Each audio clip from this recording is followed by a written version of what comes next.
গাঁজা বিরোধী অভিযানে নেমে আবারও সাফল্য পেয়েছে বিশালগড় থানার পুলিশ। এদিন পুলিশ ও টিএসআর বাহিনী সরকারি খাস জমিতে গড়ে ওঠা গাঁজা বাগানে অভিযান চালিয়ে প্রায় 5,000 গাঁজা গাছ ধ্বংস করেছে। অভিযানটি শুক্রবার দুপুরে পূর্ব চাম্পামুড়ার রাজীব ক্লাব সংলগ্ন এলাকায় করা হয়।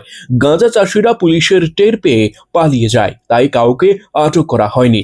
ওসি বিজয় দাস জানিয়েছেন, এই ধরনের অভিযান আগামী দিনেও অব্যাহত থাকবে। ব্যুরো রিপোর্ট, সোনালী ত্রিপুরা নিউজ। আজকে আমরা গোপন সংবাদের ভিত্তিতে বিশালগড় থানাধীন পূর্ব চাম্পামুড়া আর রাজীব কলোনি এরিয়ায় প্রায় আমরা 7-8টি প্লট গাঁজা বাগান আমরা চিহ্নিত করি এবং সবগুলি প্লট আজকে আমরা এগুলো ধ্বংস করা হয়। তো যতটুকু আমরা জানতে পারি এগুলা সরকারি খাস জায়গাতে লাগানো হয়েছে। তো আমরা আরও এলাকায় সোর্স লাগিয়েছি, যদি এরকম গাঁজা বাগান থাকে আমরা এগুলাও ধ্বংস করব। তো আমরা আগামী গত দিনও আপনারা দেখেছেন আমরা বিশালগড় থানা আন্ডারে যতগুলা গাঁজা বাগান আছে আমরা ধ্বংস করেছি এবং এখনও যেখানে যেখানে গাঁজা বাগান আছে আমরা এগুলা চিহ্নিত করে এগুলা ধ্বংস করছি। তারই অঙ্গ হিসাবে আজকে আমরা পূর্ব চাম্পামুড়া এলাকাতে আমরা প্রায় 60টি প্লটে 5,000 গাঁজা গাছ আমরা ধ্বংস করি। এভাবেই আমাদের অভিযান জারি থাকবে আগামী দিনও।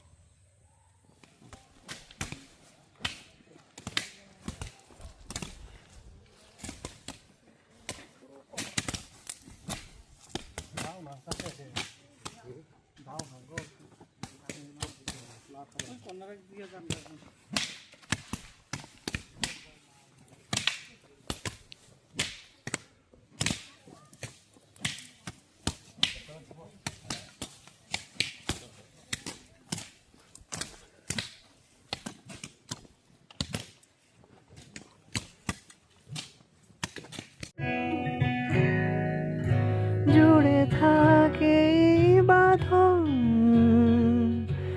আপনার চেয়েও আপন,